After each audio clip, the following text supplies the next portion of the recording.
हेल्थलाइन में ब्रेक के बाद आप सभी का स्वागत है। ब्रेन ट्यूमर के बारे में हमारी बातचीत जारी है। अगर आप भी इससे संबंधित कोई सवाल पूछना चाहते हैं तो बिना देर किए नंबर मिलाएं। हमारी फोन लाइंस खुली हैं। आपके सवालों का जवाब देने के लिए हमारे साथ स्टूडियो में मौजूद हैं मैक्स हॉस्पिटल मोहाली से न्यूरो सर्जरी डिपार्टमेंट के senior consultant doctor Ashish Gupta. आप हमें ईमेल कर अपने सवाल भी पूछ सकते हैं। हमारा ईमेल आईडी है question@maxhealthcare.com। डॉक्टर, जैसे कि हम बात करें ब्रेन ट्यूमर के बारे में, तो हमने तो टेस्ट के बारे में बात कर ली, ब्रेन ट्यूमर क्या है, इसके ट्रीटमेंट के लिए क्या क्या ऑप्शन है? ट्रीटमेंट के लिए बेसिकली सर्जरी एक फॉरमोस्ट इम्पॉर्टेंट पार्ट है। अब एक्चुअली वो देखना पड़ता है किस लोकेशन पे है, क्या है। कई बार बहुत छोटे ट्यूमर्स होते हैं, जैसे जिन्हें श्वानोमा या वो मे बी बहुत छोटा पिट्यूटरी ट्यूमर और इस तरीके के छोटे मोटे ट्यूमर्स होते हैं, तो उनके लिए कई बार सिंगल शॉट गामा नाइफ भी वी कैन एडवाइस। और usually surgery main stay of treatment रहता है। सर्जरी के बाद पेशेंट को यूजुअली एक दिन आईसीयू में रखने के बाद वार्ड में शिफ्ट कर दिया जाता है एंड देन आगे फर्दर कोर्स ऑफ एक्शन होता है इसका। सर्जरी के दौरान किन किन बातों का ध्यान रखते हैं?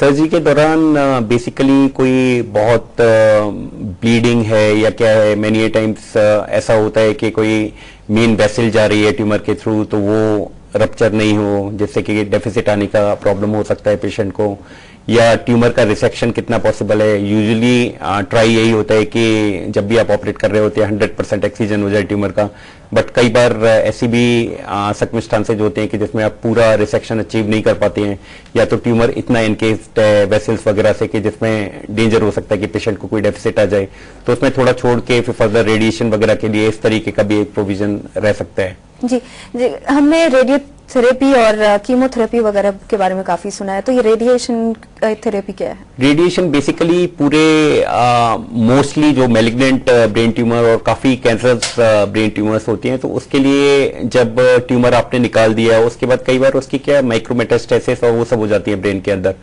यूजुअली आफ्टर 6-8 मंथ्स पेशेंट के अंदर अगर हम रेडियोथेरेपी नहीं देते तो उसमें छोटे छोटे ब्रेन के अंदर वो ट्यूमर सेल्स जा सकते हैं। तो इसके लिए हम एक प्रोफाइलेक्टिक रेडियोथेरेपी देते हैं, जिसे हम WBRT या होल ब्रेन रेडियोथेरेपी बोलते हैं। उसके साथ में कुछ कीमोथेरेप्यूटिक दवाइयां चलती हैं, टेमोजोलामाइड वगैरह, जिससे कि एटलीस्ट जब तक सर्वाइवल है पेशेंट का, जैसे हाईली मैलिग्नेंट ब्रेन ट्यूमर्स के यूजुअली ग्रेड 1 और 2 तक रेडियोथेरेपी बहुत ज्यादा प्रेफर नहीं की जाती है। Surgical excision remains the goal. अगर सर्जिकली आपने एक्सरसाइज कर दिया है तो उसमें कोई रेडियोथेरेपी वगैरह देने की जरूरत नहीं है। बट अगर हम एक ब्रेन ट्यूमर को ग्रेड करें फ्रॉम ग्रेड 1 to 4, तो 1 और 2 ग्रेड्स ऐसे हैं जिसमें यूजुअली रेडिएशन की जरूरत नहीं पड़ती है, बट ग्रेड 3 और ग्रेड 4 में आदमी का सर्वाइवल बढ़ाने के लिए एक्चुअली पूरे ब्रेन को रेडिएशन देना पड़ता है, जिससे कि सेल्स उसकी दोबारा नहीं अपीयर हो जाए। जी, जैसे कि आपने ये ग्रेड 1 और 4 इनकी बात की, वैसे कॉम्बिनेशन ट्रीटमेंट भी कई बार उसकी जरूरत पड़ती है, तो उसकी जरूरत क्यों पड़ती है? कुछ टाइम कुछ ट्यूमर्स होते हैं जैसे कि आप पूरा रिसेक्शन अचीव नहीं कर पाए, वो इतने सेंसिटिव स्ट्रक्चर पे ब्रेन स्टेम से लगा हुआ ट्यूमर है कि आप उसे बहुत ज्यादा एग्रेसिवली रिसेक्ट करने की कोशिश करेंगे तो आदमी को आप डेफिसिट भी दे सकते हैं। पता चला एक साइड में हाथ पैर चलने में कुछ वीकनेस आ गई या कुछ हो गया, तो उसे अपने ब्रेन स्टेम वगैरह की तरफ थोड़ा सा पोर्शन छोड़ के उस पार्ट को थोड़ा सा रेडिएशन दे दिया, जिससे कि वहां का ट्यूमर रेडिएशन से खत्म हो जाए और रिमेनिंग पोर्शन आपने ऑपरेशन से निकाल दिया है। तो उसमें यूजुअली रेडिएशन वगैरह का और साथ में रोल हो सकता है। जी डॉक्टर, हमारे साथ कुछ कॉलर जुड़े हुए, देखते हैं उनका सवाल क्या है। हेलो। हेलो। हाँ जी, आप अपना नाम बताइए और आप कहाँ से बोल रहे हैं? जी, मैं नरेंद्र सिंह बोल रहा हूँ जी, नूरपुर बेदी डिस्ट्रिक्ट रोपड़ तो। जी जी नरेंद्र जी, आप अपना सवाल पूछे डॉक्टर आशीष से। डॉक्टर साहब नमस्कार जी। नमस्कार जी। डॉक्टर साहब साडे घर एक पेशेंट हैगा, ਉਹਦੇ ਨਾਲ ਸਿਰ 'ਚ ਦਰਦ ਹੁੰਦਾ ਹੈ। हाँ जी। ਤੇ ਉਹਦੇ ਟੈਸਟ ਵਗੈਰਾ MIR ਜਿਹੜੀ ਜਿੰਨੇ ਵੀ ਟੈਸਟ ਹੁੰਦੇ ਆ, ਸਕੈਨਿੰਗ ਸਭ ਕੁਝ ਕਰਵਾ ਲਈ ਹੈ। हाँ जी। ਉਹਦੇ 'ਚ ਕੁਝ ਨਹੀਂ ਆਇਆ ਹੈ। ओके। ਤੇ ਦਰਦ ਇੰਨਾ ਹੁੰਦਾ ਵੀ ਇੱਕ ਵਾਰ ਜਿਵੇਂ ਜਾਨ ਕੱਢਣ ਵਾਲਾ ਦਰਦ ਹੁੰਦਾ ਉਹ ਦਰਦ ਹੁੰਦਾ ਹੈ ਤੇ ਥੋੜੀ ਦੇਰ ਬਾਅਦ ਠੀਕ ਹੋ ਜਾਂਦਾ ਹੈ। ओके। PGI ਤੋਂ ਵੀ ਟ੍ਰੀਟਮੈਂਟ ਕਰਾ ਕੇ ਦੇਖ ਲਿਆ, ਲੁਧਿਆਣੇ ਜਿਹੜੇ CMC DMC ਉੱਥੋਂ ਵੀ ਕਰਵਾ ਕੇ ਦੇਖ ਲਈ ਹੈ। हाँ जी। ਤੇ ਉਹ ਨਾ ਠੀਕ नहीं हो रहे हैं, कई साल हो गए ਉਹਨਾਂ ਨੂੰ। कई बार देखिए ये जरूरी नहीं है जैसे बहुत सर दर्द हो रहा है या क्या हो रहा है उसका रीजन एक ब्रेन ट्यूमर ही है, तो कई बार प्योर न्यूरोलॉजिकल कंडीशंस होती हैं, जैसे कि इसे हम माइग्रेन कहते हैं, जिसमें कि बहुत सीवियर दर्द होता है और कंटिन्यूअस होता रहता है, फिर बीच बीच में एपिसोडिक होता है, थोड़ा बंद हो गया, फिर उसके बाद मुझे लगता है कि आपकी हिस्ट्री वगैरह से मुझे लगता है मोस्टली माइग्रेन या कोई एटिपिकल हेडेक वगैरह की आपकी प्रॉब्लम है। इसके लिए आप एक अच्छे न्यूरोलॉजिस्ट से कंसल्टेशन कर सकते हैं, जो कि आपको कुछ दवाइयां वगैरह मेडिकेशन लिख के दे देगा, जिससे आपको रिलीफ मिलना चाहिए। जी, आपका कॉल करने के लिए धन्यवाद। डॉक्टर, जैसे पेशेंट आते हैं आपके पास, तो क्या ऐसा होता है कि जिनको एक बार ब्रेन ट्यूमर हो गया हो दोबारा होने के चांसेस हैं? डेफिनेटली ये रिस्क होती है। एक्चुअली ये सारा डिपेंड करता है कि सर्जिकल एक्सीजन कितना हुआ है। जैसे बिनाइन ट्यूमर्स हैं, अगर आप बिनाइन ट्यूमर्स को छोड़ देते हैं कुछ पोर्शन या उसका, तो then there is definitive chance of recurrence और वो सब। लेकिन यूजुअल जो ट्यूमर्स होते हैं, जैसे बिनाइन ट्यूमर्स में भी काफी एग्रेसिवली बिहेव करते हैं, कुछ मेनिंजियोमाज होते हैं, तो उसमें रिकरेंस बहुत कॉमन होता है, जिन्हें एटिपिकल मेनिंजियोमा या मेलिग्नेंट मेनिंजियोमा बोलते हैं। That is graded as benign tumour, लेकिन उसका जो पोटेंशियल होता है ग्रो करने का वो बहुत ही मेलिग्नेंट और वैसा होता है। तो उसके लिए दोबारा रिसेक्शन कर सकते हैं आप, और जो ट्यूमर नहीं निकला है तो उसे रिमेनिंग ट्यूमर को भी आप निकाल सकते हैं। वरना कई बार ये ऑप्शन रह जाती है कि आप रेडियोथेरेपी दें उस पोर्शन ऑफ ट्यूमर को, जिससे कि वो दोबारा रिकर ना करे। जी, सर्जरी का नाम सुनते ही लोग काफी डर जाते हैं, तो क्या ये सही है? लोगों का डरना क्या जायज मानते हैं इसे आप? नहीं, डरना naturally it's a human, they are emotions basically. So आप उस पर कुछ नहीं कर सकते। लेकिन यूजुअली जो ब्रेन सर्जरी के बाद मोस्टली ऐसा नहीं होता है कोई एडेड डेफिसिट हो। अगर पेशेंट को पहले ही काफी डेफिसिट है तो वो बहुत पहले होता था। आजकल माइक्रोस्कोपिक, एंडोस्कोपिक ये सारी सर्जरीज आ चुकी हैं, जिससे कि कभी यूजुअली नहीं होता है कि कोई एडेड डेफिसिट दे रहे हैं आप पेशेंट को। और usually deficit should improve after surgery rather than you being giving deficit. तो डरने वगैरह की कोई बात नहीं होती, बहुत सिंपल सी सर्जरी होती है। न्यूरो सर्जरी में ऐसा कुछ खास वो नहीं होता है। बट क्या है, एक डर नेचुरली रहता है कि कोई ब्रेन पे हाथ लगाएगा, then what happens and all. जी जी, हमारी बातचीत जारी रहेगी ब्रेन ट्यूमर को लेकर। फिलहाल वक्त हुआ एक और छोटे से ब्रेक का। ब्रेक के बाद भी मैक्स हॉस्पिटल मोहाली से न्यूरो सर्जरी डिपार्टमेंट के senior consultant doctor Ashish Gupta हमारे और आपके सवालों के जवाब देंगे। लेकिन आप हमें फोन करना ना भूलें, क्योंकि हमें इंतजार है आपके कॉल्स का। आप हमें हमारे नई मेल ID question@maxhealthcare.com पर अपने सवाल लिखकर भी पूछ सकते हैं।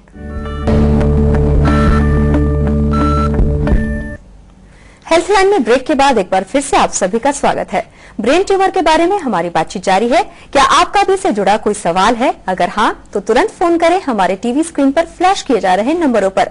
अगर डॉक्टर से सवाल पूछने के दौरान आपको फोन लाइन व्यस्त मिले तो आप हमें हमारे नई मेल ID question@maxhealthcare.com पर अपने सवाल लिखकर पूछ सकते हैं। डॉक्टर, मैक्स हॉस्पिटल मोहाली में ब्रेन ट्यूमर के लिए किस तरह के इलाज किए जाते हैं? पहला तो ये होता है कि डायग्नोसिस, पहला examination, history examination, and then we diagnose, then ultimately we operate as usual, जैसे जो होता है। जी, जैसे कि वहाँ पे क्या खास तकनीक उपलब्ध है? वहाँ पे जैसे कई लोग होते हैं कि खर्चे की वजह से कई बार वो मैक्स का नाम है तो उनको लगता है कि इतना बड़ा हॉस्पिटल है तो शायद खर्चा ज्यादा हो, इस वजह से भी वो अपने आप को रोक लेते हैं। तो क्या है, जो अफोर्ड नहीं कर पाते हैं उनके लिए क्या सुविधा उपलब्ध है वहाँ पर? आप विस्तार से बताइए। ऐसा एक्चुअली कुछ भी नहीं है। बेसिकली इकोनॉमी क्लास वगैरह में जैसे मैक्स का एक्सपेंडिचर है, that I have seen it's like much lower than other hospitals. मेरे ही जैसे ऑपरेटेड पेशेंट्स ग्लायोमा वगैरह के यूजुअली इकोनॉमी क्लास वगैरह में उनका मैक्सिमम खर्चा 90,000 to 1 लाख में they are discharge.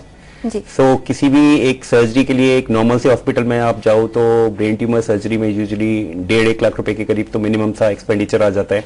Otherwise they have provision for weaker section of society, जिसमें कि आप और भी जो एक्सपेंडिचर वगैरह रिड्यूस कर सकते हैं। और पेशेंट देखते हुए we can also deduct something. तो ऐसा कुछ भी नहीं है कि वी डोंट डिनाई पेशेंट्स जो भी क्लास ऑफ सेक्शन का हो।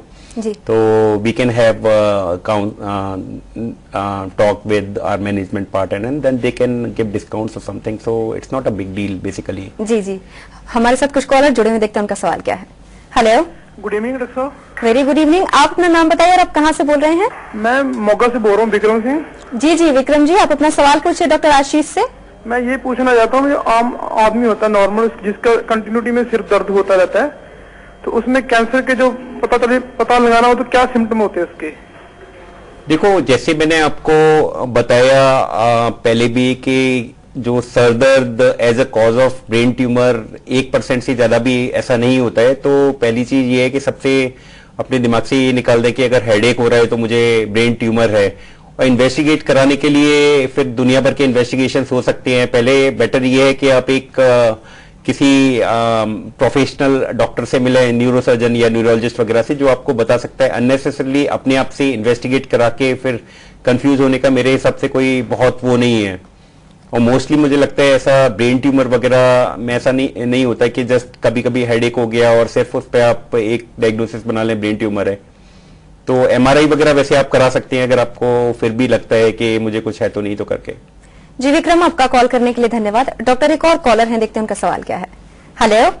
हेलो। हाँ जी, आप अपना नाम बताइए और आप कहाँ से बोल रही हैं? मैं मोनिका सोनी बोल रही हूँ। जी मोनिका। MP। जी, आप अपना सवाल पूछिए। हाँ जी सर, मेरे को ब्रेन ट्यूमर बताया है, अभी 2 साल हो गए। हाँ जी। इंदौर में एक्चुअली मेरा दीपक कुलकर्णी सर से इलाज चल रहा है इंदौर में, MP। तो मेरे को ट्यूमर बताया है अपने आंखों के ऊपर थोड़ा सा। हाँ। मुझे दिल्ली रेफर भी करा था कि नाक के थ्रू लेजर से जो ऑपरेशन होगा उसके लिए, तो अभी मना कर दिया था मेरे को। ओके। एक्चुअली मेरी एज 26 साल है। ओके। तो अब इसका सोल्यूशन बताइए आप, क्या है? ये देखिए, आप जो बता रही हैं आपको क्लियर कट एक पिट्यूटरी ट्यूमर है, शायद डॉक्टर ने भी आपके यही बताया होगा आपको।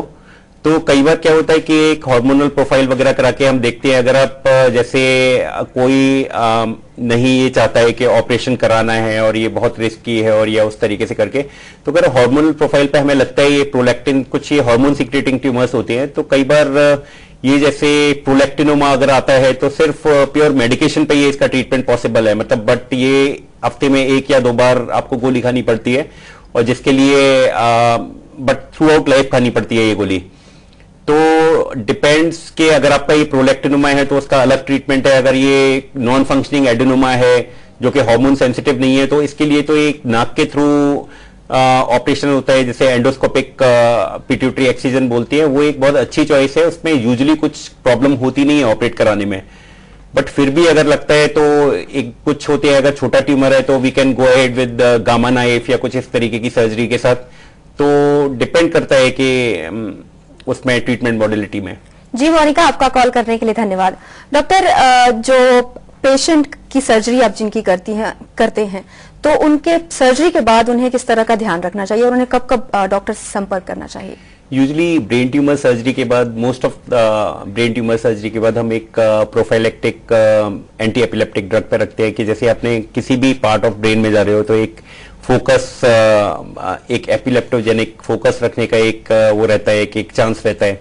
तो यूजुअली प्रोफाइलेक्टिक एंटी एपिलेप्टिक पे हम करीब 6 महीने या मैक्सिमम अगर बीच में कभी सीजर पड़ गया तो 1 साल के करीब वो रखना पड़ता है, और उन्हें थोड़ी एडवाइस दी जाती है कि आप एक तो लेट नाइट जगना नहीं है, खुद ड्राइव नहीं कर रहे हैं, क्योंकि अगर ड्राइव करते करते कोई सीजर वगैरह आ गया तो एक्सीडेंट होके प्रॉब्लम बढ़ सकती है। तीसरा, कोई स्विमिंग पूल वगैरह में नहीं जाना है। तो इस तरीके की नॉर्मल से रेस्ट्रिक्शंस होती हैं, बट एज सच कोई बहुत ऐसा रेस्ट्रिक्शन नहीं होता जिससे कि फॉलो ना कर पाए। डॉक्टर आशीष हमारे स्टूडियो में आए, ब्रेन ट्यूमर के बारे में बातचीत किया, बहुत बहुत धन्यवाद। Thank you. अगर डॉक्टर से सवाल पूछने के दौरान आपको फोन लाइन व्यस्त मिले हों तो आप हमें हमारे नई ईमेल आईडी question@maxhealthcare.com पर अपने सवाल लिखकर पूछ सकते हैं। तो ये था ब्रेन ट्यूमर से संबंधित आज का हेल्पलाइन। कैसा लगा आपको हमारा ये कार्यक्रम? हमें अपने सुझाव जरूर भेजें। आप हमें ईमेल करें helpline@day9news.com पर। फिलहाल के लिए हेल्पलाइन में बस इतना ही। तब तक के लिए नमस्कार।